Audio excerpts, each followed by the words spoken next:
volta com o jornal Santana News. Como já noticiamos há algumas semanas, Ruanda vem sofrendo um violento conflito étnico.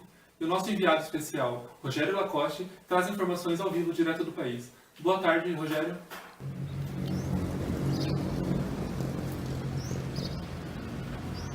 Boa noite, Roberto Mackinder. Aqui são 17 horas e 12 minutos. Eu estou aqui na cidade de Ruhengeri. Ruhengeri, que fica no norte de Ruanda, aproximadamente 100 quilômetros da capital Kigali, bem próximo à fronteira com o Uganda. E a situação aqui é um cenário de destruição total, está realmente horrível, terrível o que esse país vem passando. O conflito ele começou no dia 6 de abril e hoje, dia 18 de maio, 6 semanas depois, ainda não há sinal algum de que a violência irá diminuir e as mortes também. Até agora, os números são imprecisos em relação aos mortos. A informação que a gente tem é de que são entre 5 mil ou 60 ou 70 mil mortos. Ou seja, ela varia muito, é impreciso. E o pior, esse número só está aumentando. É realmente muito triste.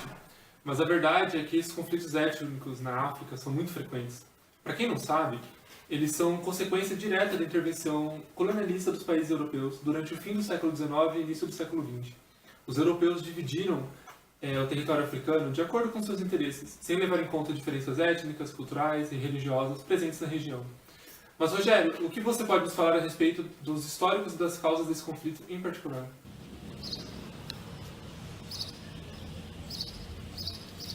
Bom, Mackinder, Ruanda ela foi colonizada pela Bélgica. E aqui existem dois grupos étnicos principais. Os Hutus, que compõem a maioria da população, e os Tutsis, que são um grupo minoritário. A questão é que durante o domínio belga na região, a metrópole definia os Tutsis como os líderes locais. E isso com o tempo foi gerando certa rivalidade entre ambos os grupos. Depois, em 1962, chegou a independência do povo ruandense. E com isso, os Hutus tomaram o poder, o grupo maioritário. E agora, quem passou a ser marginalizado foram os Tutsis. Dessa forma, depois de muito tempo de marginalização, a ONU interviu e através do Acordo de Arusha foi formado um governo entre Tutsis e Hutus, composto pelos dois. Mas, infelizmente, hoje esse acordo ele não vale de mais nada e o conflito já se espalhou por todo o país. Rogério, existe algum grupo específico que pode ser diretamente culpado pelo genocídio que vem acontecendo? E qual foi o estopim desse conflito? Então, Roberto, o que acontece é que muitos desses ataques são creditados a uma milícia Hutu e também a incitação de ódio feito por uma rádio nacional chamada Rádio Televisão Livre de Mille-Collines, ou conhecida aqui como RTLM. O estopim desse conflito foi o atentado ao avião do então presidente Habyarimana. Logo após a morte dele, o grupo Frente Patriótica Ruandense, o grupo Tutsi, foi acusado. E a reação Hutu, a reação violenta, ela foi imediata. E é isso, caro Mackinder. A qualquer nova notícia, eu atualizo vocês e entro ao vivo. Rogério, uma última pergunta. Diante desse quadro, desse cenário, há alguma boa notícia que você pode nos trazer? Porra, velho. Que merda, viu? Pô, tomei um monte de picada aqui essa noite. Todo cheio de coceira, velho. Não sei como o pessoal daqui suporta. Horrível, horrível. Vamos embora daqui. Oi, Rogério. Ainda estamos ao vivo. Antes de encerrar, eu queria saber se diante desse quadro, há alguma notícia boa que você pode nos trazer. Ah, ok. Desculpa, Mackinder, eu tô aqui de volta. Então, o que eu posso dizer de bom em relação a tudo isso, a notícia boa? Realmente a gente tem que elogiar a atuação da ONU no local. Os turistas e os funcionários aqui, em sua maioria norte-americanos e europeus, eles foram retirados com muita velocidade e com a segurança que a situação exigia. A parte ruim, ela ela realmente fica por conta das mortes dos ruandeses, que é algo assim triste, e do calor também, que está muito grande, é intenso. Mas obrigado, eu fico aqui, Roberto. Tenham uma boa tarde e a qualquer novidade eu entro ao vivo. Até logo. Muito obrigado, Rogério. Agora, a principal notícia do dia. Você já imaginou seu bichinho de estimação fazendo crossfit? Pois bem, um pet shop de Moema acaba de lançar uma academia para seu bichinho de estimação que está acima do peso. Aguarde, é no próximo bloco.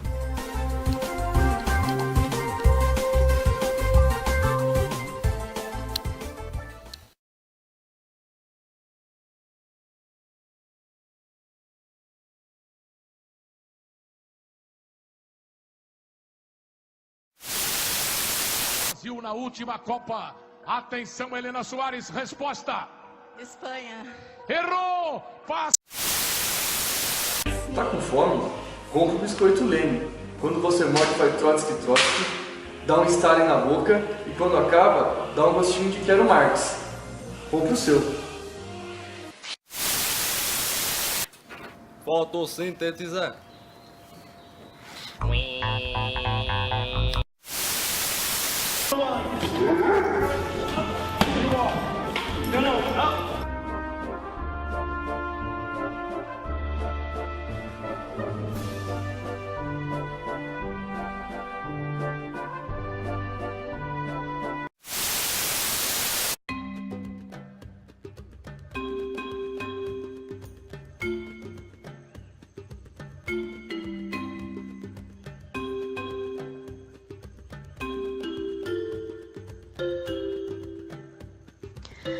A África subsaariana é a única zona de tensões e conflitos que assume uma dimensão continental, onde não há regiões suscetíveis de serem excluídas de um contexto de conflitualidade endêmica e onde esta apresenta sinais de homogeneidade. A sua posição a sul da Europa foi um fator geoestratégico decisivo quando algumas potências europeias se lançaram no projeto de atingir o Extremo Oriente pelo mar. Quando a ambição colonial europeia se orientou para o continente americano, a África manteve importância como apoio à navegação e, posteriormente, como base de recrutamento de escravos. Os europeus encararam sempre a África como a extensão natural da sua área de influência. A África subsaariana está dividida a meio pela grande floresta tropical do Congo, que, juntamente com os desertos do Saara e do Kalahari, constituem quase metade da superfície do continente e são inóspitas à fixação humana.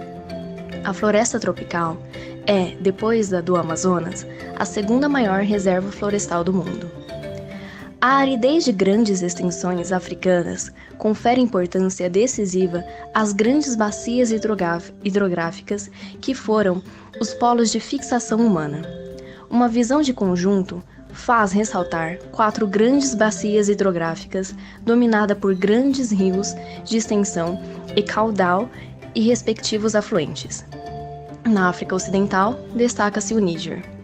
O Nilo, o mítico rio africano, o mais extenso no mundo, através de cujo vale os antigos egípcios penetraram na África Negra. O Zaire, ou Congo, o rio da floresta tropical, constitui a maior bacia hidrográfica do continente. E o Zambeze, cuja bacia quase atravessa a África tropical, do ocidente até o Oceano Índico. Orograficamente, predominam as grandes extensões de planície ou planálticas. Sobre a geografia humana, podemos dizer que a raça negra, que se foi espalhando pela África, constituindo um grande grupo humano, é etnicamente tão heterogêneo como o grupo branco europeu ou amarelo asiático. Na Conferência de Berlim, que se iniciou em 1884, procederia-se à partilha colonial do continente pelas potências europeias, cuja posse deveria passar pela prova da ocupação efetiva. Seguiram-se as conquistas militares, a penetração e fixação no interior, com maior expressão a sul do Equador.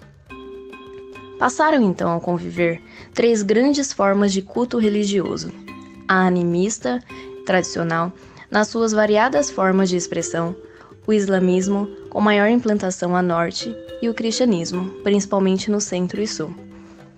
De que resultaram alguns sincretismos religiosos peculiares, animista muçulmano e animista cristão. Mas a questão religiosa nunca foi o principal fator de conflitualidade na África subsaariana. Sobre o esclavagismo, podemos dizer que o que efetivamente tem importância capital é compreender que, se a África subsaariana dispunha, em cálculos muito baixos, de 95 milhões de habitantes em 1550, em 1900 só alcançava os 90 milhões de indivíduos, no primeiro censo colonial. Neste período, o resto das regiões do mundo tinha quadruplicado a sua população. Esse foi o maior empobrecimento de umas culturas que até o século XVI se encontravam em ascensão. Mas foi também gerador de tensões ancestrais, que perduraram para além dela, entre comunidades, grupos humanos e estratos sociais, e colaboraram com os esclavagistas e aqueles que foram, por eles, mais duramente atingidos. Cabe ressaltar que dos 25 países do mundo com maior crescimento de AIDS, 24 são da África. Pode-se afirmar com razão que a atual geografia política da África é resultado da ocupação colonial e da divisão de fronteiras definida na Conferência de Berlim. Isso leva, por vezes, a considerar que a África Negra não tem história, nem conheceu formas de organização política antes da colonização. Nesse sentido, pré-colonização é sinônimo de pré-história, é uma autojustificação do colonialismo, mas isso é falso.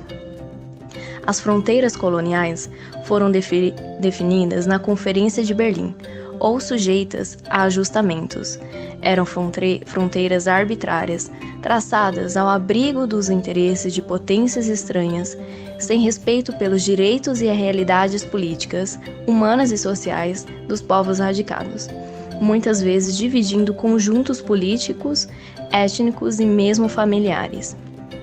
Os tribalismos pré-coloniais foram destruídos pelo colonialismo para o que contribuiu em grande forma com as fronteiras que foram desenhadas. O Estado africano atual corresponde a um modelo patológico de tribalismo clientelar, que não tem nada a ver com o tribalismo nacionalista pré-colonial, e que se assenta numa rede de interesses cuja rivalidade semeia um caos. Em compasso de espera, o fundamental e acessório na crise africana, o autor Carlos Lopes afirma que o drama da África atual é em grande parte o drama dos seus regimes e estruturas políticas na base de um determinado tipo de Estado, com ideologias e sistemas que envelheceram.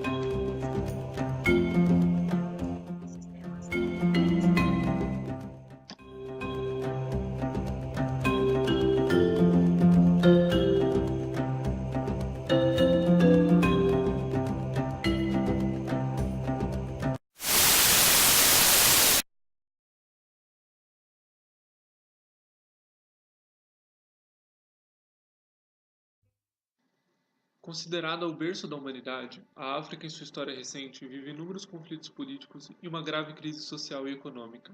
O continente africano possui uma das maiores diversidades culturais do planeta, mas hoje falaremos um pouco de um país muito peculiar localizado na África subsaariana.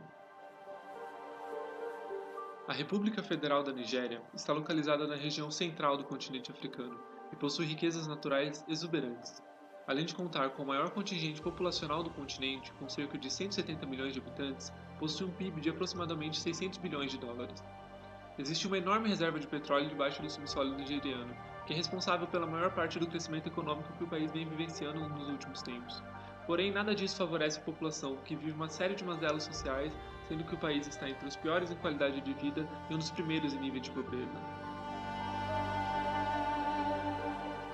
Considerada a maior economia da África atualmente, com um crescimento superior a 6% do PIB ao ano desde 2006, sendo que somente em 2013 sua economia cresceu 12%, a Nigéria vive um verdadeiro boom econômico.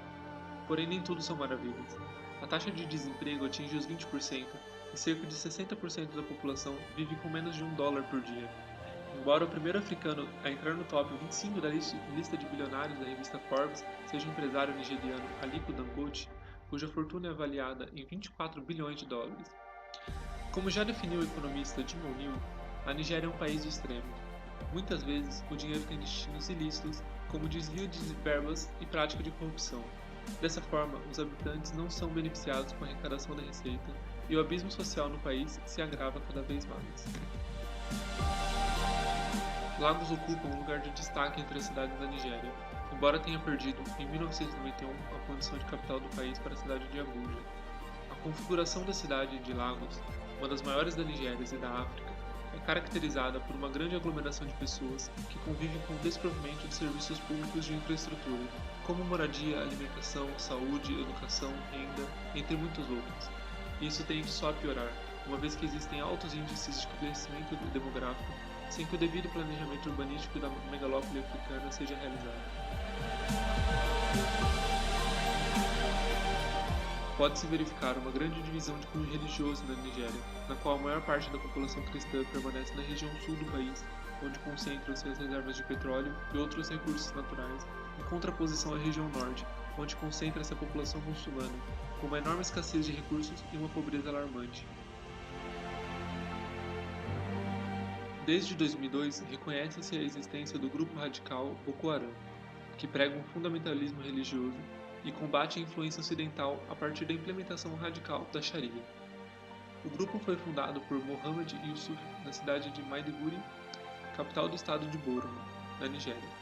Para Yusuf e seus seguidores, a cultura ocidental reproduzida na sociedade seria a principal razão para os males do país, sendo necessária a sua erradicação para combater a corrupção e o descaso das autoridades para com o povo. Em 2009, com a morte de Mohammed Yusuf durante um confronto armado, o Boko Haram tornou-se uma organização militar totalmente radical, sob a liderança de Abubakar Shekau. O principal objetivo do Boko Haram, atualmente, além de combater os princípios e legados ocidentais deixados pela colonização britânica no país, é a construção de uma república islâmica. Para conseguir esse objetivo, o grupo terrorista utiliza muitos métodos radicais, incluindo a realização de atentados e o sequestro para realizar avanços territoriais.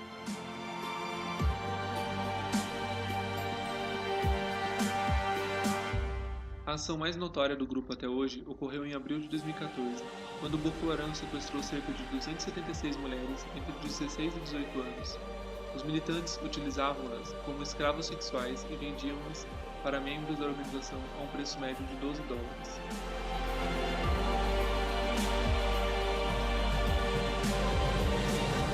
Não há números concretos sobre a ação do Boko Haram, mas estima-se que o grupo já tenha executado mais de 3.000 pessoas, número que se eleva continuamente a cada conflito ocorrido. O grupo já tomou boa parte do território da Nigéria, sobretudo as suas áreas ao norte e a nordeste, em um mapa difícil de ser representado, pois a cada mês ou semana uma nova cidade é tomada ou perdida para as tropas do governo nigeriano, realinhando as fronteiras da República Radical Islâmica. Os milhares de combatentes e militantes do Boko Haram vêm lutando não tão somente contra as tropas governamentais da Nigéria, mas também contra o apoio de outros países, demonstrando uma problemática transnacional no continente. Chad e Níger, que formam uma coalizão africana, vêm atuando no território nigeriano para combater as ações da milícia, que eventualmente realiza atividades fora da Nigéria e ameaça com a possível expansão os países circunvizinhos, principalmente Camarões, que já sofreu alguns atentados. As ações do Boko Haram são uma demonstração da expansão da atividade de grupos terroristas pelo mundo, algo que se intensificou nos períodos posteriores à Guerra Fria e que gera novos embrólios para a geopolítica no século XXI.